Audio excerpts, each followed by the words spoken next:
పెద్దమ్మ తల్లిని దర్శించుకున్న కేటీఆర్ దంపతులు. జూబ్లీ హిల్స్లోని ప్రసిద్ధ పెద్దమ్మ తల్లి ఆలయంలో దేవి శరన్నవరాత్రి ఉత్సవాలు ఘనంగా జరుగుతున్నాయి.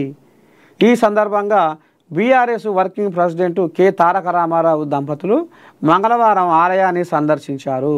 మాజీ ఎమ్మెల్యే విష్ణువర్ధన్ రెడ్డి ఆహ్వానం మేరకు ఆలయానికి విచ్చేసిన కేటీఆర్ దంపతులు పెద్దమ్మ తల్లికి ప్రత్యేక పూజలు నిర్వహించి అమ్మవారిని దర్శించుకున్నారు.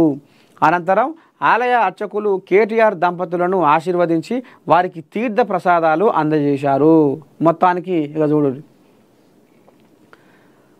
ఇక ఈయన మనసులో ఏదో ఓరుకుంటున్నట్టు కొడుతుంది. కన్ను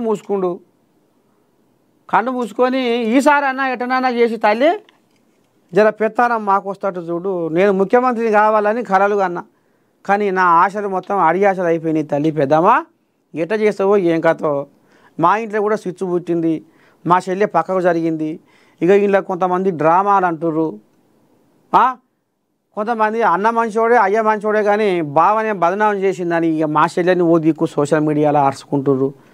జర ఏది ఏమైనా రాబోయే రోజుల్లో మా చెల్లె నేను అందరం కలిసిమెలిసి ఉంటాం, కానీ ఎటుబడి మాకు మాత్రము మళ్ళా ఈసారి నన్ను ముఖ్యమంత్రిని చెయ్యాలి తల్లి అన్నట్టుగా పద్ధతి పట్టిండు కన్ను మూసుకొని. గట్టినే కొడుతుంది నాకైతే. చూడాలి మరి జనాలు ఏం చేస్తారో. కాంగ్రెస్ పాలనలోనే గ్రూప్ 1 నియామకాలు, 10 ఏళ్లలో నిరుద్యోగుల కలలు